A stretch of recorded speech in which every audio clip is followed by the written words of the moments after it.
Most people grow up learning the same financial script: go to school, get a good job, earn money, upgrade your life, and repeat.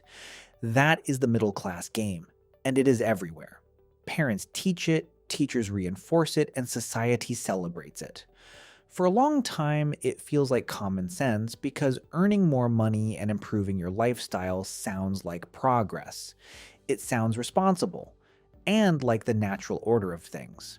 However, if you have started to outgrow this way of thinking, the first thing you usually experience is not clarity, but confusion. This happens because nothing external has changed, but your reaction to it has. One of the earliest signs appears when you begin noticing something strange about income. Imagine two people where one earns a high salary that makes others nod in approval.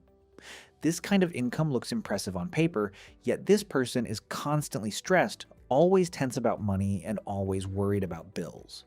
They are the ones saying, "I cannot afford to lose this job." Then there is someone else with a lower income and a less flashy lifestyle who remains calm, steady, and financially relaxed. Your brain starts asking a question most people never stop to consider. If income equals security, why does the high earner feel so fragile? That question alone is often enough to crack open the entire belief system. Think of income like water flowing into a bucket. Middle-class thinking says that more water means you are safer, which makes perfect sense at first. But then you look closer and realize some buckets have massive holes where money flows in quickly and drains just as quickly. These holes represent expensive housing, car payments, subscriptions, debt, and lifestyle obligations stacked like bricks. The bucket looks large and the water flow is strong, but the level inside is always low because everything leaks out. Now imagine another bucket with a smaller flow of water but no holes. Here, expenses are controlled, obligations are limited, and the money stays, leading to a slowly rising level. Suddenly you realize something important. Security is not about how much comes in, but about how much stays. This is usually when income stops automatically feeling like safety, and you begin seeing it differently. You stop viewing it as protection and see it as something your life might be depending on too heavily. It is like standing on one leg. You are stable as long as nothing pushes you, but life eventually pushes randomly and unexpectedly. Jobs change, industries shift, health issues appear, and emergencies happen. The question then becomes how easily your balance can be knocked over, which is a stability question rather than an income question. Then another subtle shift begins as upgrades start feeling heavier instead of better. In the middle-class mindset, upgrades are symbolic victories like getting a better phone, a better car, or a better apartment. Each improvement feels like moving forward or leveling up in life, and initially, it does feel good. New things are exciting, trigger pleasure, and create a sense of progress, but the excitement fades surprisingly fast. What was once thrilling becomes normal, and what was once luxurious becomes expected. Then something odd happens when a newer version appears. Your perfectly functional item suddenly feels outdated. Not because it stopped working, but because comparison entered the picture. Nothing actually changed, but your satisfaction did. Now think of this pattern in relation to bigger decisions like a larger apartment, a nicer car, or a more expensive lifestyle. At first, it feels like growth, but once your mindset evolves, you start seeing the hidden trade behind every new upgrade.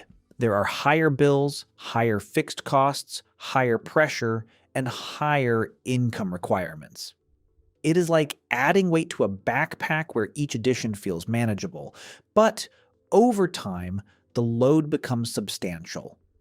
Walking requires more effort, flexibility decreases, and fatigue increases.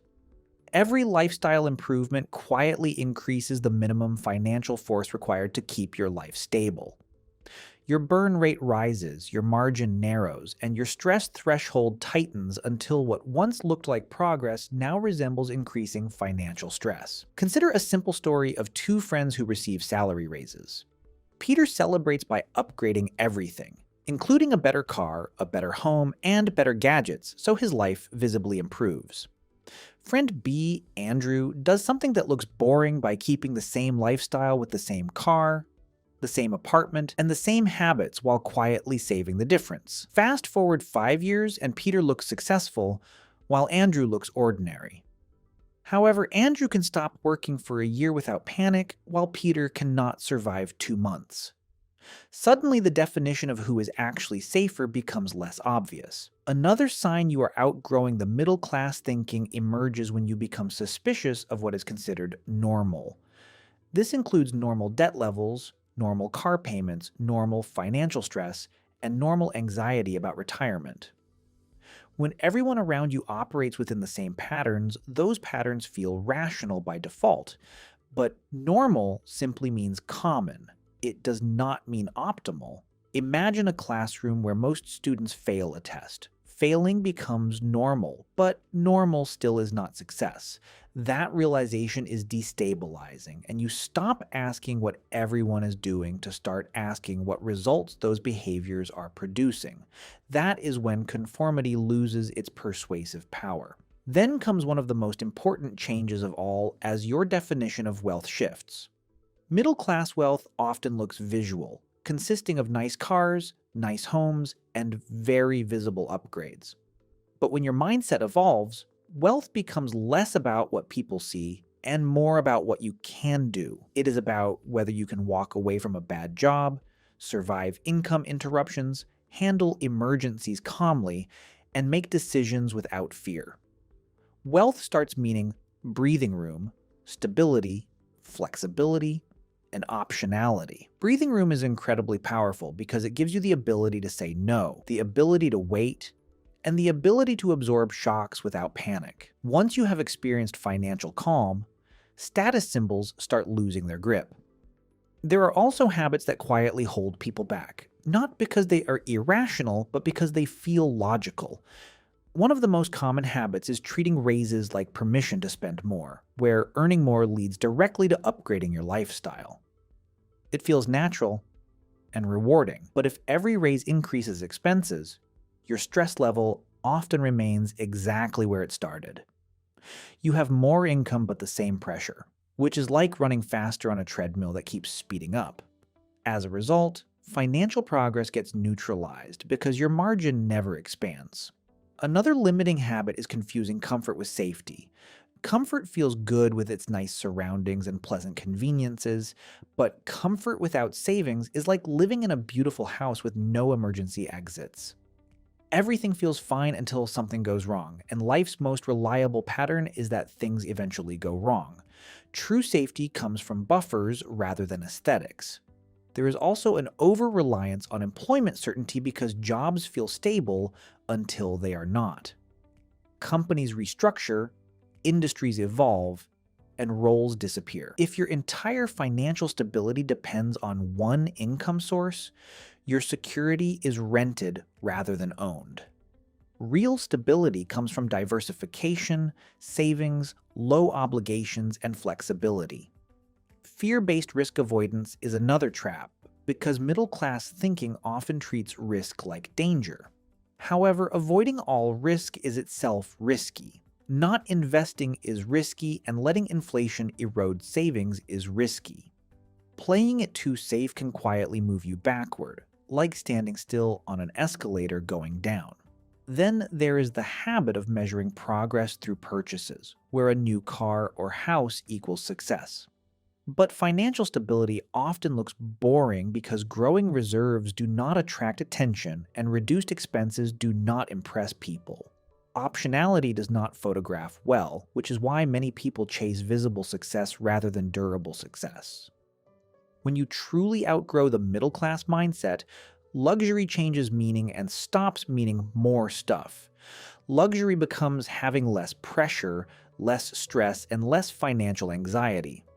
Luxury becomes the margin, which is the gap between what you earn and what you need.